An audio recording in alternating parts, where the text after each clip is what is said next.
வாழைக்காய் வச்சு இன்றைக்கி கோலா உருண்டை செய்ய போகிறேன். வாழைக்காயை வேக போட்டுக்க போகிறேன். வேக போட்டு எடுத்துகிட்டு அதுக்கப்புறம் எப்பயும் போல தேங்காய், சீரகம், சோம்பு, கொஞ்சம் இஞ்சி இதெல்லாம் அரைச்சிட்டு கோலா உருண்டை செய்ய போகிறேன். வாங்க.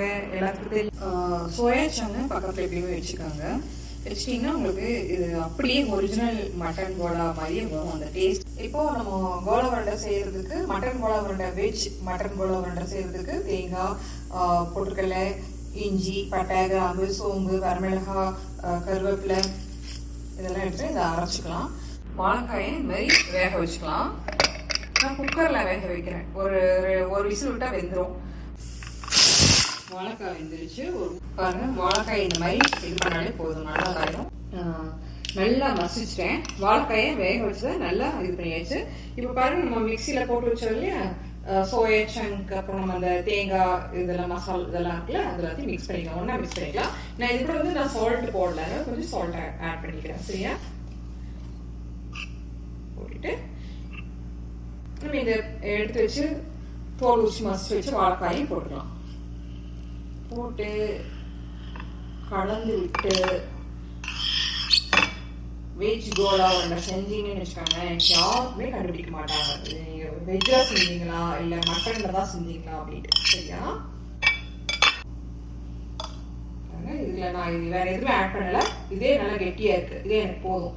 நம்ம தண்ணி விடாமல் தான் எல்லாமே பண்ணியிருக்கோம். அதனால் நல்ல உருண்டை பண்ணுற வசதி இருக்குது. இப்போ கை வச்சா உருண்டை பண்ணணும்.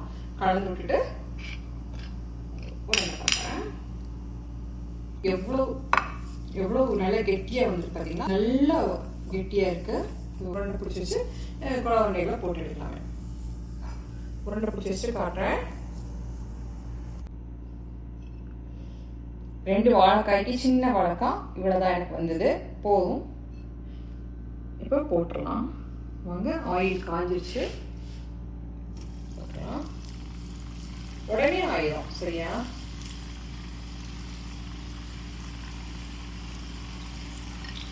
உங்களுக்கு சைஸ் வேணா குட்டி சைஸாக வேணாலும் போட்டுக்கலாம். நான் பெரிய சைஸாக போட்டிருக்கேன். எல்லாத்தையும் ஒரே இதில் போட்டு ஆயிருக்கும்.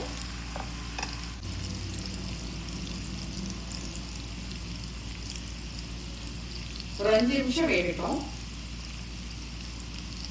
5 நிமிஷம் ஆயிரும். பாருங்க, ஆயிடுச்சு.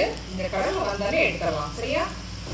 நல்லா உள்ள வெந்திருக்கணும்ல, அதுக்காக வேண்டிதான். கொஞ்சம் பொறுமையாக கொஞ்சம் ஸ்லோவாக வச்சுக்கோங்க. உங்களுக்கு ஃப்ளேம் ஸ்லோவாக வேண்டாம், வேகலை அப்படின்னா கொஞ்சம் ஃபாஸ்ட்டாக வச்சுக்கோங்க. நம்ம குறைச்சி